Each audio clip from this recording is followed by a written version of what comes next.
You probably like to think of yourself as a rational human being. Like when you have a decision to make, you take all the information, you make a pros and cons list, and you add that up to make the best decision possible.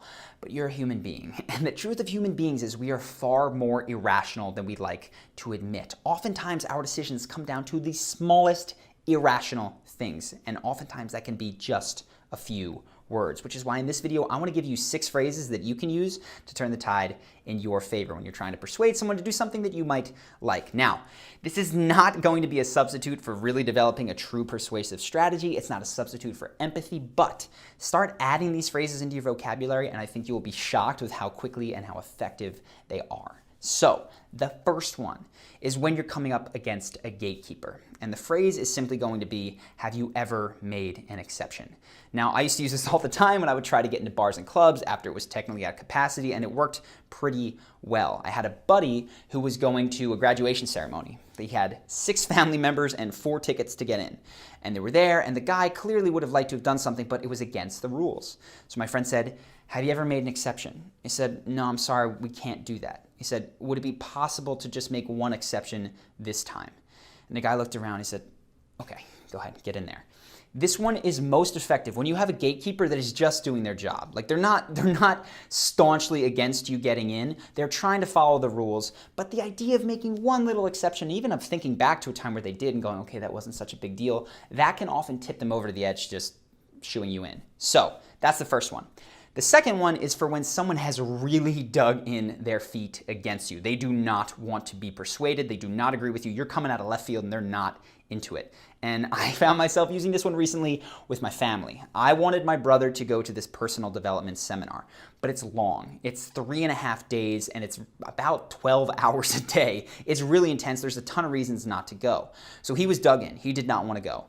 And I remember saying to him, Henry, if I were in your position, I got to be honest, I'd feel the same exact way. And he looked at me and I said, then followed up with all the reasons that I'd feel that way. I said, look, I get it. It's a ton of time. You don't know if it's going to be valuable. It seems like a crazy cult. I get it. All of that said, and then I proceeded to give him my reasons that I thought he should go. When you say, if I was in your position, I'd feel the same exact way, you are validating that person. You're saying you're not wrong. You just might not be seeing something from a different perspective. If you try to jump into someone who is staunchly against you with your side, they're just going to dig in deeper. But when you take their side and you say, you're actually right, that sort of gets them to loosen up and then they become a little bit more open to change. And in my brother's case, he did wind up going to the program. It was really great. He's happy he did. I'm happy he did. It all worked out. So the third one, you can use this. This one is amazing for interviews. And I thought about not including it because I don't want to flood the market. It is incredibly powerful. Use it sooner because I am going to say it. It is going to, apparently a lot of people will see this and hopefully use this. But you use this one towards the end of an interview when they're asking you if you have any questions for them. And it's kind of a long one. It goes something like this. So obviously I'd love to get this job. But when you're thinking down the line, whether you hire me or whether you hire someone else, how will you know a year from now whether or not you made the right choice? What will that person had to have done to have been an excellent hire? When you say that, first off, I've gotten many, many messages from clients who have said, first off, the employer loved it. They were so happy to hear that you took the initiative to find out what it takes to be good in this role. But second, when they start reciting to you what a fantastic employee looks like, they're looking at you. And if you say it the way I said it, they're imagining having hired you and having had you been this person.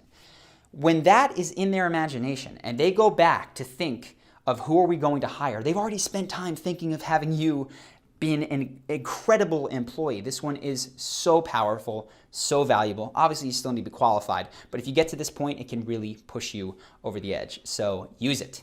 The fourth one, this one you can use, add it to any of these to make it more powerful. And it can seem ham-fisted and clumsy, but it's simply just adding the person's name. When you hear your name, you perk up. Your attention is instantly called in that direction. And somewhere, it implies that that person knows you, like there's a connection there. The weird thing is today, we often have times where there's a gatekeeper that has a name tag. So I remember at bars or clubs when we're trying to get in, the guy would have a name tag. We'd learn his name earlier or read his name tag and say, how's things going in there tonight, John? And he'd look at us and be like, do I know these guys? I'm not really sure. He said, it's good. And so when it came time to ask, could we go in, he was much more amenable. And if it came down to that final question of, have you ever made an exception, John? He felt like he knew us, and that made it even more likely that we could get in that night. Again, you can use this not just with with going into a bar club. You can use this all over the place to make any sort of ask much more powerful. The fifth one, this is a sales tactic, and it's called the yes ladder. If you've ever been called up by your university when they're asking for money, you know that they don't just pick up the phone and go, hey, would you like to donate $100 today? That would be crazy. They start off by putting you on a yes ladder. They say, is this the correct address that we can reach you at? How is this phone number? Something, something, something.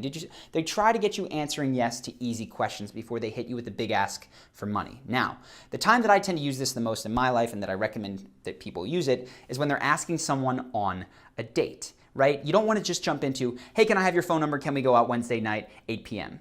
Rather, it's better to walk them up a yes ladder. And so since I like salsa dancing, the one that I tend to ask women when I'm asking them on a date is say, have you ever heard of salsa dancing? Now, just about everyone's heard of salsa dance. They'll say, yeah, I've heard of it. I said, does it seem like something that you think you would like? They'll think about it and they go, yeah, I like dancing. Yeah, absolutely. I say, okay, would you like to go with me sometime? Again, easy. Will I go sometime? Sure. Yeah, I'd like to go sometime. I say, perfect. Why don't you give me your number? This Wednesday at 8 p.m. there's a class, and afterwards there's open dancing. We can go do that, right? It's only after 3 questions that I say the specific ask, and it just seems so natural at that point.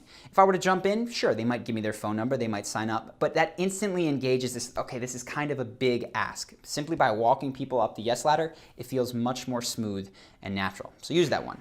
And then, of course, the 6th one. This one you're going to want to use pretty much everywhere. It comes from Robert Cialdini. It's so simple. I thought about not including it, but any list of persuasive phrases would not be complete without it, and it's the word because. When we hear the word because, we assume that whatever comes after because must be justifying what came before it. And I remember the first time that I used this, I just read it in the book and I was in college. And me and my buddies had this tiny couch where we'd watch South Park. And oftentimes what would happen is 3 of us could fit on the couch, 4 could fit kind of in a squeeze, but typically the last person in would have to sit in this lousy chair. So I came in late one night and they were all started to sit. And I said, you know what, I'm gonna try this because thing out. And I said to my buddy, hey Andrew, could you slide over because I'd like to sit on the couch? Now normally the answer would be, no, get on the chair.